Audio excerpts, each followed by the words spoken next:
Thank you.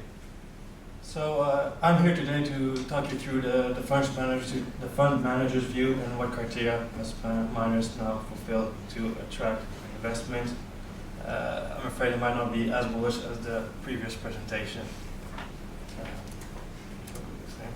So quickly, I'll give you a quick intro on Altus, on why we like gold, on the gold mining equities market, what are the key criteria we look at, talk you through a few of our key investments, and a short conclusion.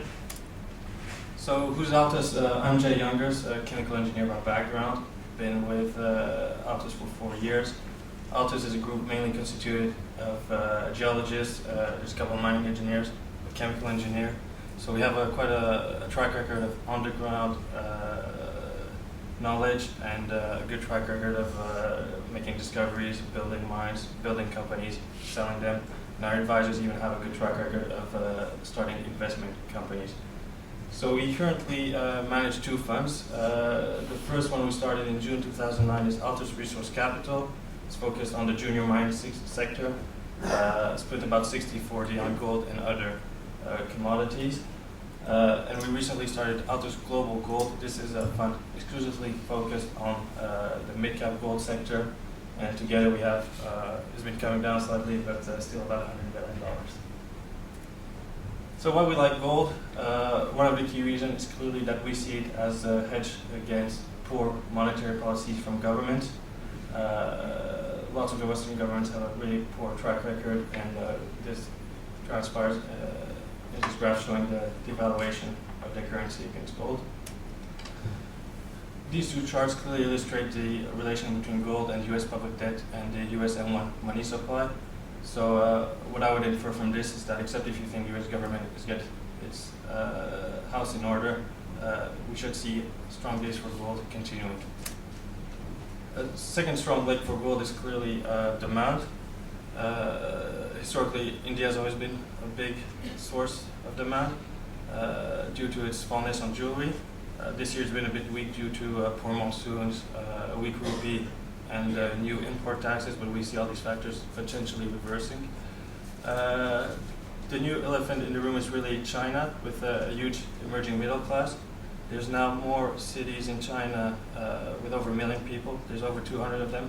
That's more than double the amount of cities, over 1 million people in Japan, the US, and Europe combined. So a huge middle class emerging if they really have a fondness for the physical metal.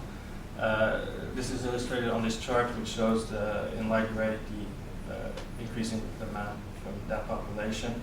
And in Q4 last year, for the first time, Chinese demand overtook Indian demand. Third strong leg for gold is the limited supply.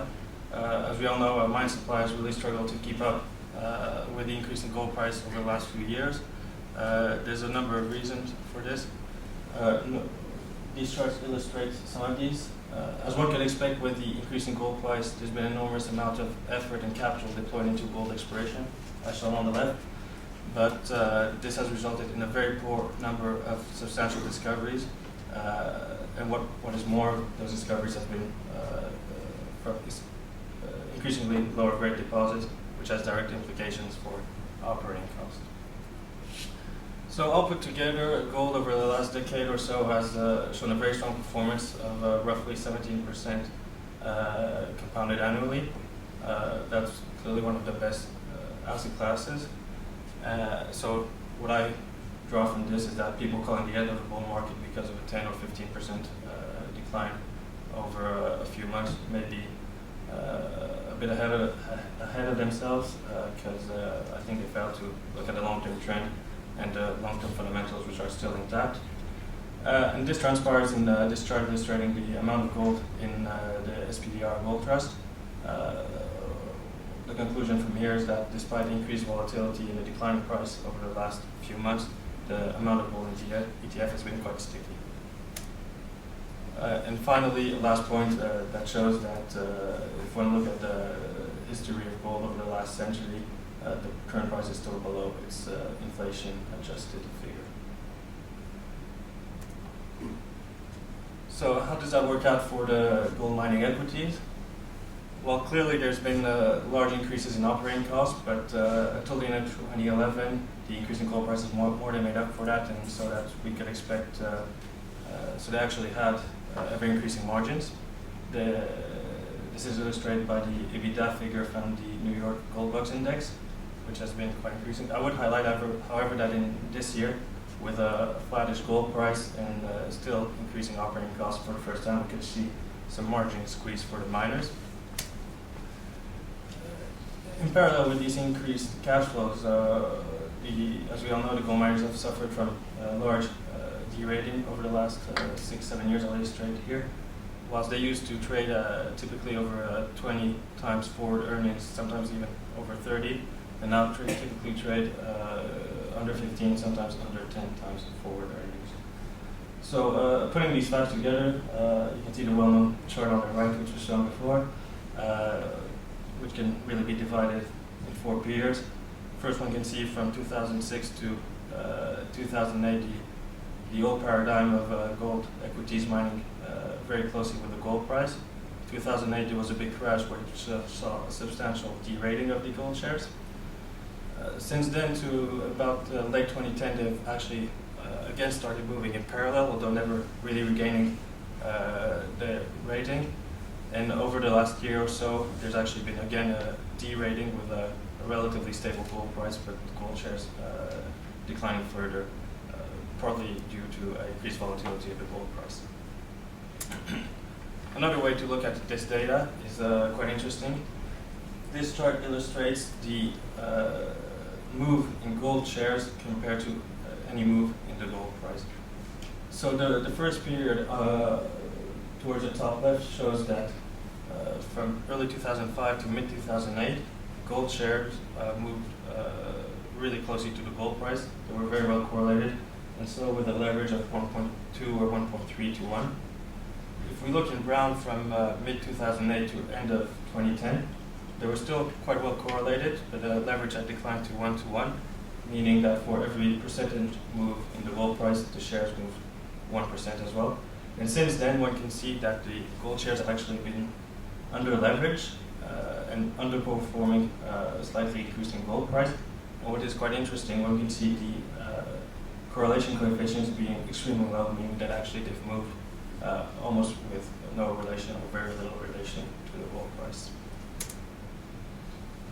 So that was looking at the performance of the gold market. I'll try to characterize the market here. There's only a couple of points to take on these slides. The key ones are that the bulk of the production, shown on the bottom right, and of the value, shown on the top right, is really concentrated in a very, very small number of companies, as shown on the top left. And that next to this very small number of majors, there are over 700 juniors fighting for a very small share of the gold market pie. So taking these two elements of performance and characterization of the market, we try to look at quite some granularity where the returns have actually been. So this is quite a strong empirical study of where the returns have been. There's been over 200 companies plotted on here, on this. What it shows is the performance on the vertical axis versus their market cap 5 years ago. What it shows is, as could be expected, towards the left, performances of juniors have been quite erratic, some doing very well, some very poorly. The majors on the right have shown more consistent performance, albeit a rather average one, with the sweet spot probably being the larger juniors and the mid caps. So I'll ask the question, is the underperformance that we've just illustrated of the gold shares really a surprise? This chart that I showed below, I want us to take some time and come back to it. And it illustrates that in 2011 there was over $9 billion spent on gold exploration. So there are two strong conclusions I want to take from this. The first one is that with the current cost of discovery significantly higher than $100 per ounce of reserve, the miners aren't successfully replenishing their reserves. So clearly the industry is very challenged there, and the majors, that's why the majors often make acquisitions, often do these ones as well. The second conclusion I want to make is that looking at this figure, I took a moment to ponder. And I tried to imagine how much of this figure was money spent annually by the majors and the mid-tiers, which are self-funded, and how much of this is equity raised annually by some of the over 700 majors. Looking at a few of the majors and the mid-tiers, I came to the conclusion that really this group doesn't spend much more than $2 billion a year on exploration, inferring that the vast majority of this is money that needs to be raised every year by some of the 700 companies I talked about before. In addition to this, if one takes the amount of capital raised for actually building the mines, Jungers probably raised another billion plus, sometimes much more, in equity to actually build the mine. So that those two together represent the amount of money coming into the industry. I then had a look at how much money was actually coming out of the industry. Taking the S&P T6 Gold Index, which includes 59, I believe, of the largest gold miners, they yielded over the last 12 months 3.3 billion. That represents a yield of 1.4%, which is actually quite poor. It's half or a third of the oil and gas industry, or a third or a quarter of really what you'd expect from some utilities, for instance. To try to completely encapsulate the universe, I took as many other dividend-paying stocks as I could, most notably ZG and Newcrest. They've dividended out another 1.1 billion over the last year. So taking these two together, one comes to 4.3 billion in dividends. And to get all the money that's been coming out of the industry, I've also looked at quite complete at a list of all the cash or cash and share transactions that took place over the last 6 years. These have quite consistently been between 1 and 3 billion, averaging slightly under 2 billion. So again, to conclude, one can see the money out of the industry can be pretty accurately calculated at being slightly under 6.5 billion, call it, per annum. And one can really infer from the number of juniors out there raising money every year and spending money on exploration that there's probably more than that being raised every year to spend on exploration. On top of that, juniors need to raise equity. That's again money coming into the industry to build their mines.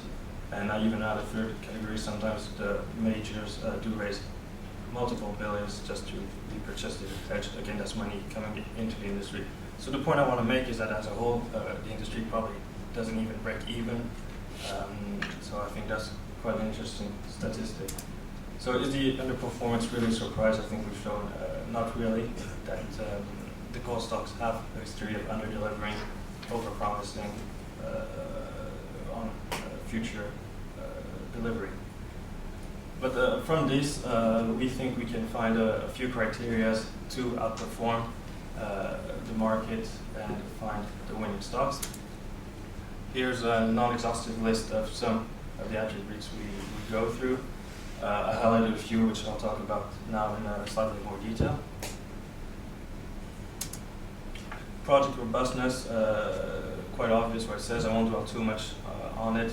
The only thing I would say is that we don't try to be too clever investing in recycled assets, leverage high-cost assets, or new technologies.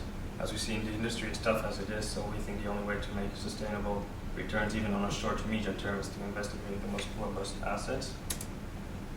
Valuation, again, pretty obvious, so we look at all the usual metrics. The only thing I would say is that I think the market lacks in skill to critically assess feasibility studies.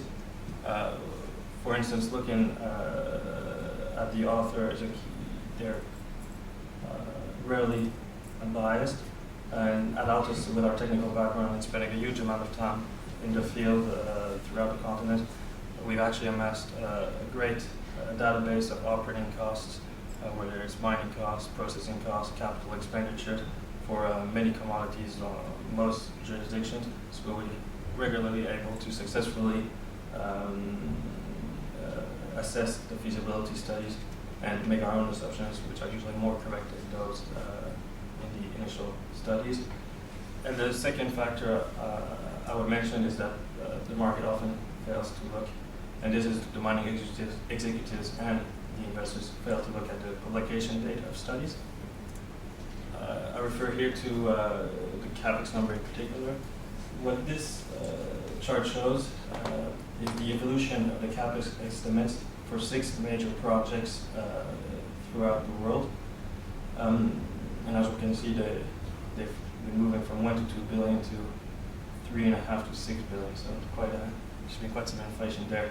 Clearly, these projects are very major projects in tough locations. So one would anticipate that the engineering in the early days was perhaps a bit more approximate.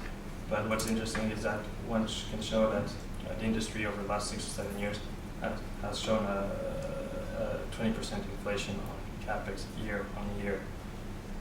So the lessons from that is that whether it's money executives or investors shouldn't really be surprised if a backable study published 18 months ago is only being used now to bring a project into construction. One should expect over 20% inflation. And if one is another 12, 18 months into construction, on the remaining items, one could easily expect another 20% inflation. But for some reason, analysts, money executives in the market still seem surprised by this. A quick word on M&A premium. As a whole, over the last decade or so, one could see that investing in M&A targets hasn't really paid off as a strategy. There are several reasons for this. Notably, quite often the so-called M&A targets are self-proclaimed, and the market fails to really question how many potential suitors there are, if any transaction takes place, or what would be the timing and the terms of this. And also, I'll highlight that a transaction is not always the ideal solution for investors. Well-known case here, illustrated on the right, is the Kinross acquisition of Redback. Kinross now has a market value significantly less, even though it acquired Redback for $8 billion, than it would have if it had just performed in line with the market and not make the acquisition. So that shows the blue line is where it would have been if it hadn't made the acquisition, performed in line. While the brown market is actually its market cap. So as a whole, we prefer to invest in companies which aren't too high plus takeover targets, but rather invest earlier stage and try to identify the triggers which are going to put it on the map and enjoy the re-rating as the market attributes a premium to the stock.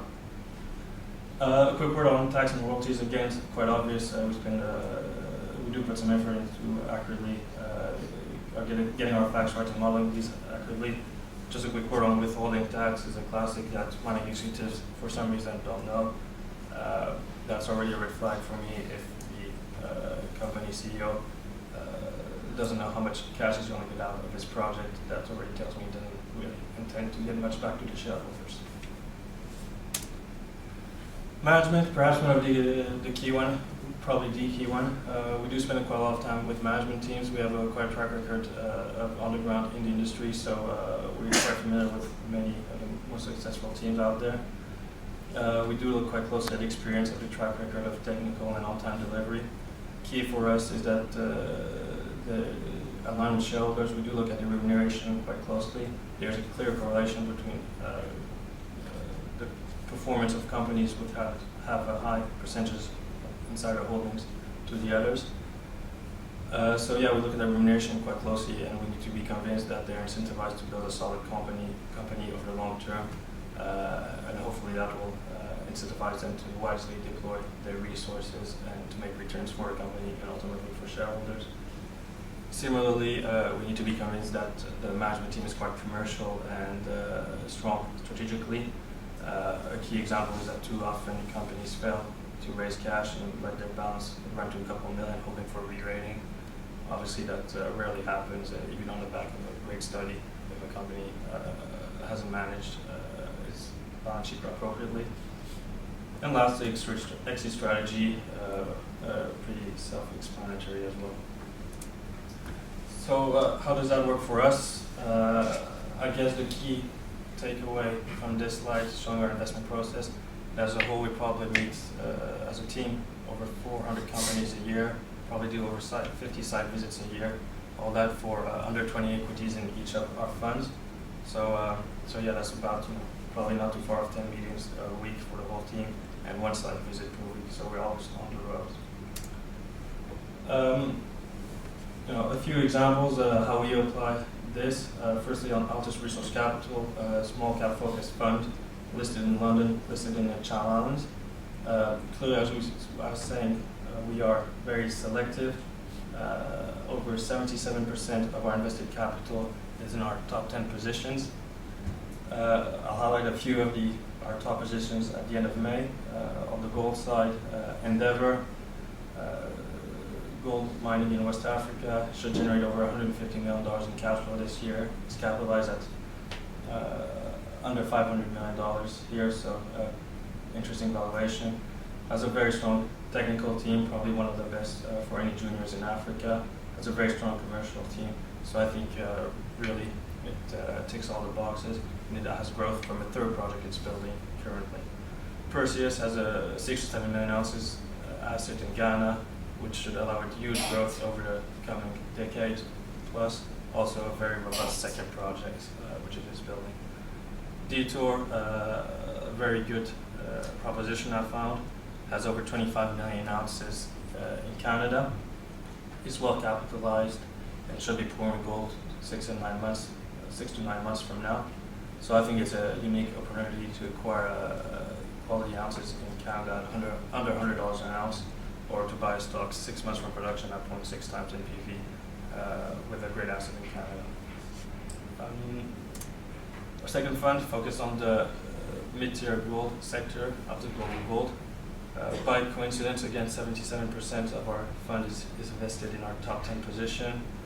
Some of our top picks include Yamana, probably has the best growth profile in the industry. And so it's not growth at any cost, it's growth from strong assets which are really going to generate strong returns for the company and shareholders. There's a few other well-known names. I'll highlight Pretium, has over 15 million ounces at over 22 grams in Canada. Again, I think it'll take a couple of years, but this will be mined as a very, very profitable mine. So to conclude, just a few facts. As I said, the industry is probably losing money, so it's a very tough industry, so be selective. This applies to management teams on how they deploy their resources and on investors in choosing their equities. One should try to be a bit smart about one's estimates, particularly regarding valuation, and lots of so-called surprises can be avoided, so lots of hard work should go in there. We think considering the tough industry ahead and the tough market it currently is, the market will remain volatile and discriminating, and stock returns will be erratic. And so finally, what do miners really need to do to attract investment? Strong management goes without saying. Very focused. We like very focused managers, which are really incentivized to deliver. Robust assets, which they can efficiently exploit, is a requirement, obviously. And I'll finish by saying that with the strong gold price we've seen the last few years, essentially tripling since 2006 versus the equities, which have been flat, close to flat over the same period. There are some great assets there trading a great discount. So some of them will deliver great returns over the next few years, although it will be a tough market. Thank you. If there are any questions on any of the slides or the stock? Thank you, Jay. Are there any questions? You must have a view on where the gold price is going over the next few years. What is that view? That's a tough one. I wish I knew. Clearly, I think that the fundamentals that seen the gold price in a strong bull market over the last 10 years are still there. Probably one of the key factors is increasing demand from wealthier and wealthier China. One doesn't really know how much the central bank is buying there, but anecdotally it suggests it's a huge amount. The retail demand there is huge. So from a demand basis, I think that'll be strong factors in the years to come. I think investor demand in the West, as clearly the US dollar and the euro are deeply flawed currencies for various reasons. Whether they collapse or not, that's another question, but I think people will continue to want to have that hedge. So altogether, I think fundamentally the direction of the gold should be quite positive, especially compared to the rest of the market. I look at a lot of ratios such as the Dow over gold and so on to try to determine a real price instead of a nominal price. Okay. And one of your slides, you actually showed that the amount that's going into gold exploration is increasing, but the number of deposits is decreasing. Do you think that that's because the low-hanging fruit has already been picked, or is there another reason for that? I think that's clearly the case. People talk about peak oil, but I think peak gold, as we know, is a real factor. The gold production has been declining for many years. It's increasing slightly now. But as you say, the lower hanging fruit has been taken. Although decently grading deposits have been mined or are currently being mined, so there's just not the discoveries that are there to sustain the industry at a low gold price anyway. So that with the few good discoveries being in very difficult jurisdictions as well. So that's clearly a factor which has be beneficial to the gold price as well. Any questions or points from the floor? Okay. Good, well, I'll be around everyone. Excellent. Thank you very much indeed.